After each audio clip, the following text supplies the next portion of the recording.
చెప్పబోయే దానికి కూడా మొదలుపడతావు ఎందుకు? వేరేగా చెప్పమది. మిస్టర్ నరేష్ అండ్ ఫరియా వీళ్ళిద్దరూ నాకు ఫస్ట్ డే షూటింగ్లో కలిసినప్పుడు ఇతనేమో చిన్న బాల్డ్ హెడ్తో వచ్చాడు. అంటే ఇదో గెటప్ ఏమో నాకు తెలియదు. నమస్కారం సార్, ఎవరు రానిచ్చారా వీళ్ళని? సెట్లో కూర్చుని నేనేమో జడ్జిగా అక్కడ కూర్చుని ఉన్నాను. వీళ్ళిద్దరు వచ్చి నమస్కారం అండి. ఈ అమ్మాయి ఏమో ఓల్డ్ ఉమన్, 95 years అమ్మాయి లాగా. వీళ్ళిద్దరు వచ్చి చూస్తుంటే ఎవరో చూడటానికి వచ్చారేమో, షూటింగ్ వీళ్ళని అలౌ చేశారేమో అనుకున్నాను నేను. ఆ తర్వాత తెలిసింది చాలా డిఫరెంట్గా డిఫరెంట్ క్యారెక్టర్స్తో డిఫరెంట్ గెటప్స్తో వీళ్ళు కనపడతారు. చాలా దాన్ని ఏమంటారు, మనకి ఒక నావెల్గా కొత్త రకమైనటువంటి సినిమా మనం చూస్తున్నామన్న ఆ భావన మనకు కలిగే విధంగా అద్భుతమైనటువంటి సినిమా తీశాడు మురళీ మనోహర్ రెడ్డి. ఈ సినిమాకి ప్రొడ్యూసర్స్ అమర్ గారు, బాబీ, అతను ఏదో సెన్సార్ ఆఫీస్లో ఎక్కడ ఉన్నారంట ఆయన, సంధ్య గారు నాకు తెలిసినంత వరకు. ఇంకెవరైనా ఉన్నారండి?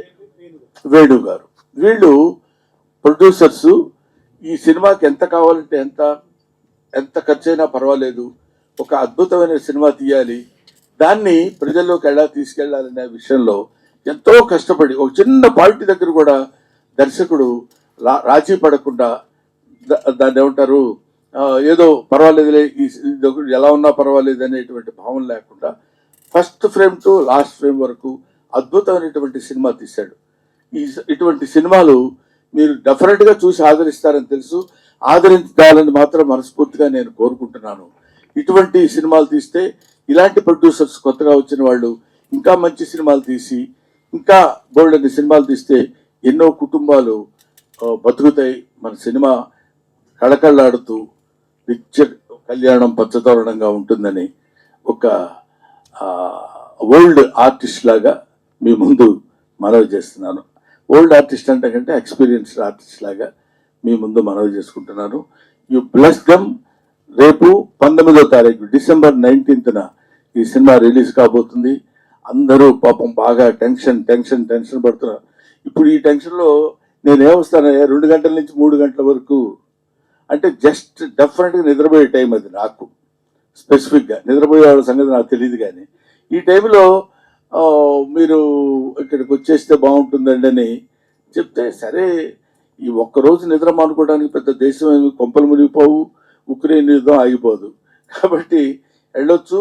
మంచి సినిమాలు, కుర్రాళ్ళు చేసే అటెంప్ట్, ఇందులో ఈ కంటెంట్ ఉంది. ఇట్లాంటి మంచి సినిమాల గురించి 4 ముక్కలు మనం మాట్లాడినా, 4 ముక్కలు నలుగురు తెలుసుకున్నా ఇలాంటి మంచి సినిమాలు సక్సెస్ అవుతాయని నేను మనస్ఫూర్తిగా కోరుకుంటూ, ఇలాంటి సినిమాలు ముందు ఎన్నో సినిమాలు రావాలి, సక్సెస్ అవ్వాలి. ఈ మొత్తం సినిమాకి నడిపించేటువంటి కథ నడిపించి దాన్ని ప్రేక్షకులకు తెలియపరిచేటువంటి ఒక జడ్జి క్యారెక్టర్ నాది. చాలా డిఫరెంట్గా కొత్త పద్ధతిలో, కొత్త పందాలో. బహుశా మీరు ఈ ట్రైలరు ఇవి చూసినప్పుడు మీకు అర్థమైంటుంది. ఒక నూతనమైనటువంటి పద్ధతిలో ఇప్పటికి కావాల్సిన యంగ్స్టర్స్కి కావాల్సినటువంటి ట్రెండ్లో ఈ సినిమా తీశాడనిపించింది. కథ కూడా చాలా డిఫరెంట్గా ఉన్నటువంటి స్టోరీ. గుర్రం పాపిరెడ్డి అని, అందులో మా ఇది అతని పేరు జీవన్. ఎక్కడున్నావు జీవన్? ఇందులో ఒక ఇంపార్టెంట్ క్యారెక్టర్, అంటే సాలిడ్గా ఉండే క్యారెక్టర్. అందులో కూడా ఆ క్యారెక్టర్ కూడా అట్లాంటిదే. ఇతను ఈ క్యారెక్టర్కి అంటే ఒక రకంగా ఎక్కువ యాక్ట్ చేయాల్సిన పని లేకుండా నప్పే క్యారెక్టర్ అనమాట. సో ఈ జీవన్ రెడ్డి ఇలాగా. ఇప్పుడు వీళ్ళందరి గురించి చెప్తుంటే ముఖ్యంగా ఈ సినిమాలో స్పెషల్ అట్రాక్షన్ యోగిబాబు నేను మా కాంబినేషన్ లేదు, కానీ యోగిబాబు ఈ సినిమాలో చాలా హిలేరియస్ కామెడీ చేశాడు. ఆ తర్వాత కసిరెడ్డి అండ్ వంశీ వీళ్ళందరూ ఈ సినిమాలో వాళ్ళ క్యారెక్టర్స్ అద్భుతంగా ప్రదర్శించినటువంటి సినిమా. వాళ్ళని అంత బాగా చేయటానికి ఉపయోగపడినటువంటి వాళ్ళు, చేయించుకున్నటువంటి వ్యక్తి దర్శకుడు. ఇది పోతే ఇంకా మీరందరూ చూస్తున్నారు. నేను కూడా చెప్దామా వద్దా అనుకునే 2 క్యాండిడేట్లు ఉన్నారు కదా. హీరోయిన్ గురించి చెప్పడేంటి, వీళ్ళందరి గురించి చెప్తున్నాడేంటని. Hero heroine mister